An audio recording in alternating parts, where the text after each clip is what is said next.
La Masia. Moi, j'ai plus les mots, les gars. La Masia. La Masia. Salut les fraudes, j'espère que vous allez bien. On se retrouve pour une nouvelle vidéo. Et nouvelle vidéo débrief du match entre le FC Barcelone et le Vissel Kobe. Victoire 3-1 du FC Barcelone. Le Barça qu'on n'avait pas revu jouer depuis 2 mois, c'est le retour. Ça y est, le premier match de pré-saison, c'était aujourd'hui face à cette équipe du Vissel Kobe. Et ce débrief va se décomposer en 2 temps. La première mi-temps et la deuxième, parce que ça a été 2 équipes différentes. Un 11 qui a joué les 45 premières minutes, un 11 qui a joué les 45 deuxièmes minutes. Et là, sur la deuxième mi-temps, il y a des choses à dire, il y a des choses dont on va parler, mais d'abord, on va revenir bien sûr sur cette première mi-temps, et ça a été déjà un match qui, pour moi, est important pour le Barça. Parce qu'il ne faut pas tirer de grandes conclusions, que ça soit dans le positif ou dans le négatif, ça c'est une réalité. Mais aujourd'hui, tu as affronté une équipe du Vissel Kobe qui a mis de l'impact. Une équipe du Vissel Kobe qui a du temps de jeu, parce qu'ils ont déjà du rythme. Ils sont sur leur moitié de saison, donc ils sont en jambes, et tu l'as senti direct. Tu l'as senti direct. Parce qu'ils ont essayé de jouer très haut, de presser, ils ont essayé de t'étouffer un peu, de profiter de leur fraîcheur et de profiter un peu du fait qu'ils ont déjà du temps de jeu dans les jambes. Ils ont essayé de profiter de ça avec un Barça, eux qui jouaient leur premier match depuis 2 mois. Ils ont essayé d'en profiter. Ça a failli marcher, ils ont quand même réussi à faire un peu de mal au Barça en termes de pressing, de récupération, mais petit à petit le Barça est rentré dans son match, le Barça allait mieux, de mieux en mieux, et le Vissel Kobe s'est mis à reculer involontairement, mais ils ont reculé parce que le Barça gardait la balle, mais le Barça n'arrivait pas à être très dangereux, ça on va y revenir. Mais ce genre de match est important pour le Barça parce que c'est un match où les joueurs ont déjà en face de toi du rythme, ils ont déjà eu du temps de jeu, ils sont sur leur moitié de saison, ils te mettent de l'impact, ils te pressent, et ça c'est ce qui te permet de vraiment bien préparer ta saison. Donc même si c'est une équipe qui est un petit peu moins cotée ou autre, ils ont du rythme, pas toi, donc ça te permet de bien préparer ta saison et c'est une bonne chose. Et là tu vois déjà qui est à peu près prêt ou pas prêt, et là aujourd'hui il y a des joueurs qui sont passés à côté en première mi-temps, parce qu'en deuxième mi-temps c'était un festival, on va y venir après, chaque chose en son temps, dromadaire, tout ce que tu veux, on va y venir la Masia, on arrive pour tout ça. Il y a le temps. Mais la première mi-temps, ça a été une première mi-temps où ça a été compliqué déjà pour Koubarsi. Koubarsi, encore une fois, tu prends un but sur une erreur pour le Barça. Et là, Koubarsi a eu beaucoup de déchets aujourd'hui. Sous pression, il rendait beaucoup les ballons. Ses dégagements étaient ratés. Et derrière, il y a cette perte de balle. Perte de balle, tu es dans le rond central. Tu es le dernier défenseur. Tu perds le ballon dans l'axe. Le joueur adverse part en profondeur. Et ça va ramener l'égalisation pour le Vissel Kobe. C'est une perte de balle qui te flingue un peu. Quand tu vois que le Barça avait quand même du mal à être dangereux offensivement. Le but que tu mets, c'est sur un corner qui est dévié, ça cafouille un peu et Eric Garcia le pousse au fond. Mais la première mi-temps, ça a été dur parce que tu le sentais, Lamine Yamal, même s'il était en jambes, il y a eu des bonnes prises de balles sur les premières minutes, des bonnes accélérations, il était plutôt en jambes, ses dribbles, ça passait pas. Il a eu 15 pertes de balles en première mi-temps, Lamine Yamal. 15 pertes de balles, c'est énorme. Ça a été compliqué et Nagato, le latéral gauche du Vissel Kobe, a fait un gros match. Il a très bien défendu. Mais ça a été compliqué pour Lamine Yamal qui a essayé de dribbler. Il essayait peut-être trop de dribbler et il perdait ses duels. Ça a été compliqué dans les duels aujourd'hui. Rafinha de l'autre côté, ça a été compliqué aussi. Mais encore une fois, ce n'est que le début, ce n'est que la pré-saison. Je vois déjà des sessions vannes sur Lamine Yamal ou autre. Les gars, c'est le début. C'est la pré-saison. Ils n'ont pas joué depuis 2 mois. Lamine Yamal revient. Voilà, il a essayé des choses. C'est pas passé. Ça a été compliqué. Ça arrive. Ce qui compte, c'est la saison. La pré-saison, c'est fait pour se préparer. C'est la pré-saison. Donc c'est fait pour se préparer. Mais c'est vrai que le match de Lamine Yamal, ça a été compliqué offensivement. Ferran Torres, du coup, tu l'as pas vu. Ils n'ont jamais réussi à trouver Ferran Torres. Je sais même pas, il a touché combien de ballons en première mi-temps. Et qu'en première mi-temps, vu que toute l'équipe a changé en deuxième. Rafinha, ça a été un petit peu compliqué pour lui aussi. Enfin, ça a été un peu compliqué. La première mi-temps, ça a été un petit peu dur pour le Barça. Mais tu vois qu'il faut commencer à se retrouver un petit peu. Baldé était plutôt bon. Il a eu des bonnes choses. Voilà, et Rafinha se remettait un peu dans l'axe quand Baldé commençait à monter. Il y a eu des bonnes choses. Mais pour moi, encore une fois, le joueur en première mi-temps que j'ai trouvé extraordinaire, c'est Pedri. Pedri, à un moment donné, les gars, vraiment, faut arrêter. On me parle de joueurs frissons pour des dribbleurs, des mecs qui vont te faire des virgules, qui vont te faire lever un stade. Les gars, pour moi, Pedri, c'est un joueur frisson. Je vous le dis honnêtement, pour moi, c'est un joueur frisson. Quand il prend la balle, qu'il est pressé par 2 joueurs, qu'il arrive à se retourner, passer entre les 2, 3, porter le ballon, servir, changement d'aile, plat du pied, passe à terre, calmer le jeu, il dicte tout. Pedri dicte tout. C'est aussi simple que ça. T'as l'impression que Pedri est tout seul au milieu carrément.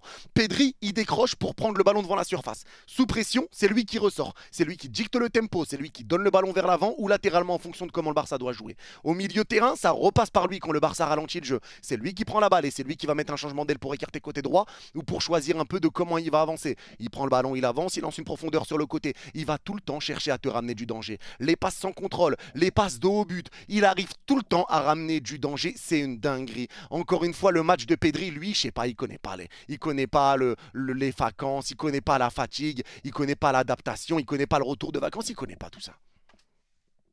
Il connaît pas. À toutes tes histoires de pré-saison, rien à foutre. Rien à foutre. J'ai l'impression que Pedri n'a pas bougé. C'est le même Pedri qu'on a quitté il y a 2 mois. C'est le même. Ce mec-là, c'est la définition du football. Il est trop fort. Il est trop fort. Le match qu'il a fait aujourd'hui, waouh! Et partout, encore une fois, il a été partout. Pedri, exceptionnel match. Inigo a été très bon également sur la première mi-temps. Très bon match d'Inigo. Pareil pour Garcia. Et le gardien Juan Garcia. Alors, Juan Garcia, même s'il a encaissé un but sur la première mi-temps, c'est une parade à la base. Il fait une belle parade, ça revient derrière. Le but, il peut strictement rien y faire. C'est au point de pénalty, c'est frappé petit filet. Il est pris, il peut rien faire. Mais aujourd'hui, tu as vu quand même des bonnes sorties de la part de Juan Garcia. Et ça change de Ter Stegen. Ça change, on va pas se mentir, ça change quand même. Ter Stegen, le traître, clairement là pour les Barcelonais. Ter Stegen qui était poussé à partir, il ne part pas. Il demande si pour partir que tu lui payes son salaire et qu'il parte libre, que tu lui payes tout son contrat et qu'il parte libre.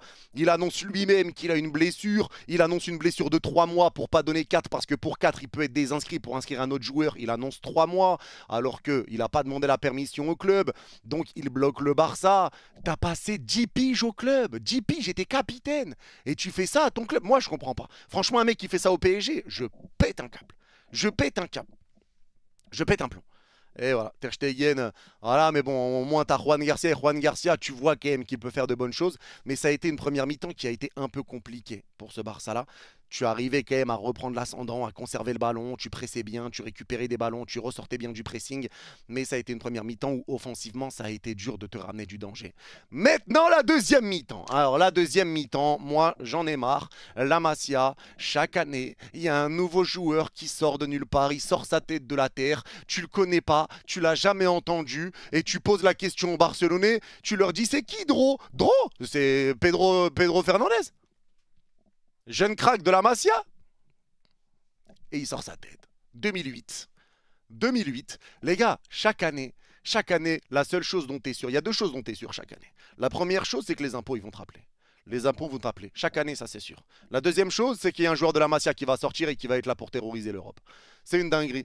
Vraiment. C'est une dinguerie. Il y a toujours un joueur qui sort de la Masia et qui est aimé déjà, encensé. Et là, Dro, je suis désolé, mais le match qu'il fait, parce qu'on parle, mais le match qu'il fait, l'entrée qu'il fait, les prises de balles, dos au but, il accélère rapidement, il est solide sur ses appuis, il est agile, il a une bonne prise de balle, il a une bonne frappe, il a été buteur, il met des bonnes passes, bonne vision de jeu, il vient aider. Et le match qu'il a fait, à voir si ça va durer, parce qu'il ne faut pas tirer de grandes conclusions, mais à chaque fois qu'on a vu des joueurs sortir de la Masia, les 2 derniers qu'on a vus et qui étaient impressionnants sur les matchs de pré-saison, c'était Bernal et Casado. C'était Bernal et Casado. Et regardez la saison que Bernal allait faire après il s'est blessé. Et regardez la saison de Casado. Dro. Dro, c'est trop.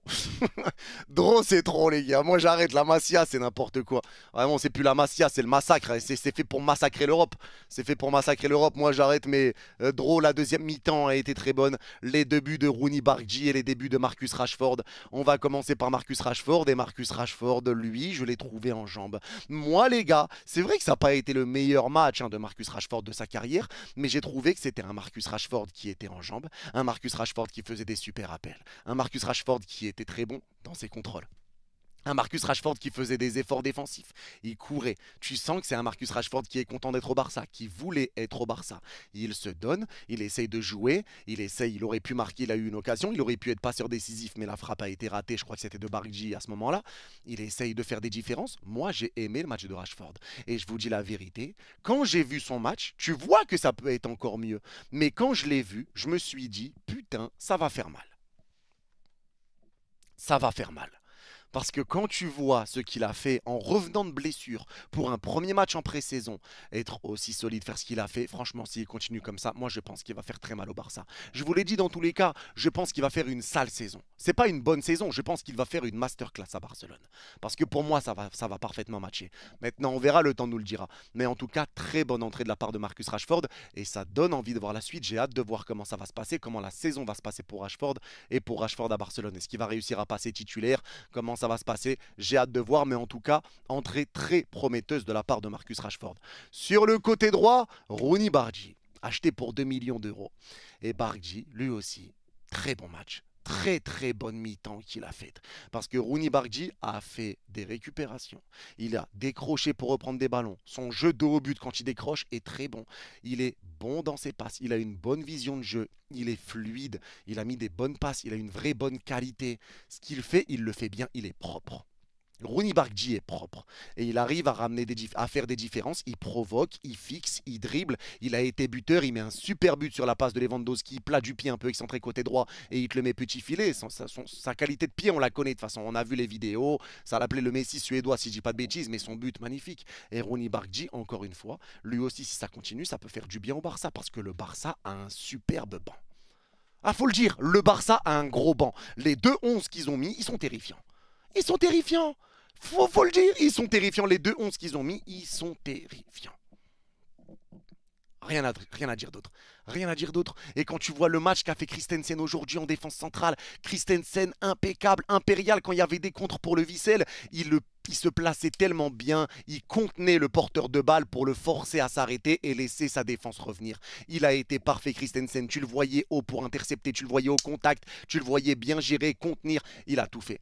Top performance de la part de Christensen, top performance de sa part. De Jong, top performance aussi. Top performance de Jong, des récupérations, des ressorties de balles, il aère le jeu, il presse, il récupère, il redonne, il ressort. De Jong, top performance, Casado, top performance, et c'est là que tu vois que le milieu de terrain Pedri, De Jong, Casado, je pense qu'on le reverra, mais top performance encore une fois de Casado, top performance de Jong, top performance de Christensen, très bon match de Rashford, top perf de Bargi.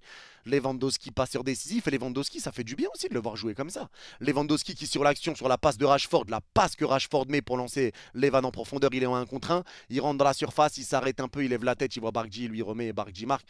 Magnifique, Dro qui a été buteur, Dro qui fait une entrée, qui sort de la Masia. Qu'est-ce que vous voulez que je vous dise? La deuxième mi-temps du Barça, elle est terrifiante. La deuxième mi-temps, elle a été exceptionnelle de bout en bout, elle a été monstrueuse. T'as roulé sur le Vissel, tu les as éteints, ils n'arrivaient pas à ressortir un ballon. Tu pressais. T'as revu le Barça en fait. Ça pressait, ça jouait haut. Dès que ça arrivait à passer une ligne, tu te mettais à faire une prise à 2, à 3, tu récupérais le ballon au milieu, tu les forçais à dégager, tu récupérais le ballon encore, tu pars tous à l'abordage, tu perds le ballon, tout le monde revient. C'était une super deuxième mi-temps. Super deuxième mi-temps. Rien à voir avec la première. La deuxième mi-temps a été terrifiante. Et je pense que ce Barça va faire mal parce que les gars, je sais qu'il y en a beaucoup qui disent Liverpool s'est renforcé, le Real se renforce, City se renforce, l'AC Milan se renforce, tout ce que vous voulez, toutes les équipes qui se renforcent. Oui, mais le Barça était fort cette saison. Le Barça était fort. C'était l'une des meilleures équipes du monde, le Barça cette saison avec Liverpool et le PSG. Donc oui, les équipes se renforcent. Mais le Barça garde ses qualités. Le Barça reste fort. Et le Barça s'est renforcé avec moins de moyens que les autres. Mais ils se sont renforcés quand même et intelligemment. Intelligemment. Donc attention à ce Barça parce que moi je vous le dis, je pense qu'ils vont faire très mal. Encore une fois cette saison.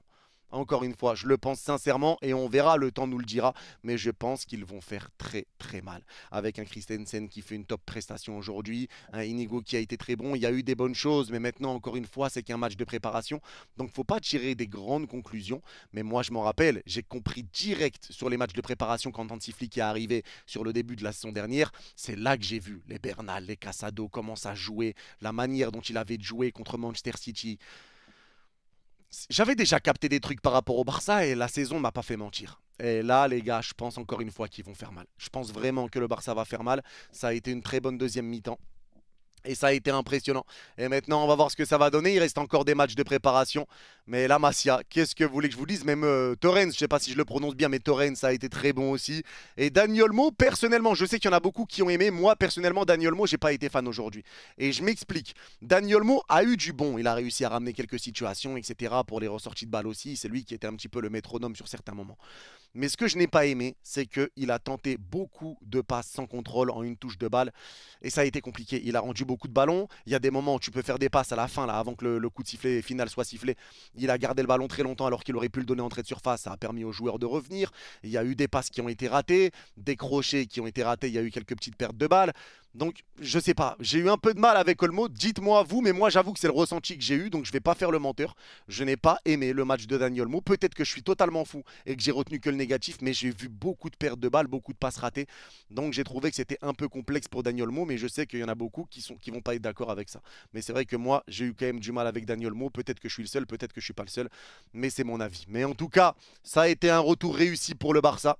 Une victoire 3-1 face à une équipe qui avait déjà tourné. J'ai hâte de voir la suite. J'ai hâte de revoir Rashford, hâte de revoir Bargji, j'ai hâte de revoir Dro. Ils vont jamais s'arrêter et ça, c'est vraiment terrifiant. En tout cas, c'est tout pour cette vidéo. Merci à ceux qui l'ont regardé jusqu'au bout. Ceux qui l'ont regardé jusqu'au bout, n'hésitez pas à mettre bouteille en commentaire et je comprendrai que vous l'avez vu jusqu'au bout. Prenez soin de vous. Vous êtes les gars. Bye bye.